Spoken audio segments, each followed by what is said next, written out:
لوٹاتے جہاں نفس کو حاصل ملتا ہے. میں ایک دیہاتی ہوں, ہمارے دیہاتوں میں میلے ٹھیلے کا ماحول ہوتا ہے. کتوں کی لڑائی آئی تو 50,000 وہاں دے دیا, کرکٹ میچ آیا تو 1 لاکھ کا انعام وہاں دے دیا. جہاں نفس کو حاصل ملا ہم نے دولت کا منہ وہاں کھولا, اور جہاں دولت لوٹانے سے رب راضی ہوتا ہے, اس کی رحمتیں برستی ہیں, وہاں غفلت کی پٹی. وہ کیا کسی شاعر نے کہا تھا کہ دیکھا ہے میں نے شہر میں کوڑے کے ڈھیر پر 2 بچے لڑ رہے تھے فقط ایک بیر پر, اور گندم امیر شہر کی ہوتی رہی خراب, بیٹی مگر غریب کی فاقوں سے مر گئی. اور اللہ نے آپ کو دولت سے نوازا, دولت وہاں دو جہاں دولت لٹانے سے رب راضی ہوتا ہے, اس کی رحمتیں برستی ہیں. ہمارے گجرانوالہ دھلا چوک پہ ایک بوڑھا دن دہاڑے آٹے کا تھیلا اٹھا کے دوڑ لگاتا ہے. نحیف تھا, 2 قدم چلا کے لوگوں نے پکڑا اور خوب زد و خوب کیا, اور بعد میں سوال کیا کہ بوڑھے یہ جرت کیوں کی؟ تو وہ بوڑھا رونے لگا. وہ کہتا ہے 1 ہفتہ ہو گیا مجھے اس چوک میں آ کے کھڑا ہوتا ہوں مزدوری کے لیے, اور مجھے بوڑھا سمجھ کے لوگ چھوڑ کے چلے جاتے ہیں. ہفتہ ہو گیا بچے بھوک سے مر رہے ہیں. آج ان کی بھوک دیکھی نہیں گئی تو چوری پہ وہ آمادہ ہوا, اور دولت کہاں لٹاؤ.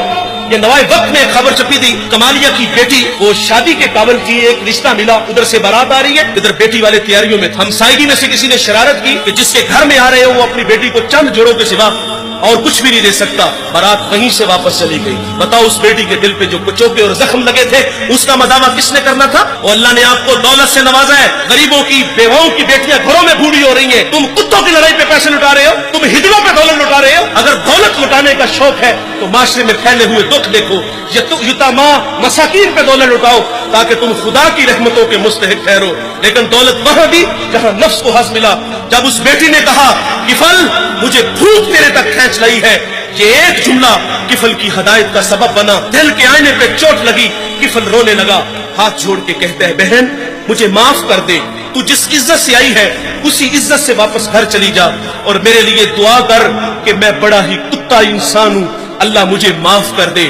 وہ بیٹی گھر چلی گئی اور ادھر تقدیر کا قلم چل گیا. اسی رات کفل کو موت آ گئی.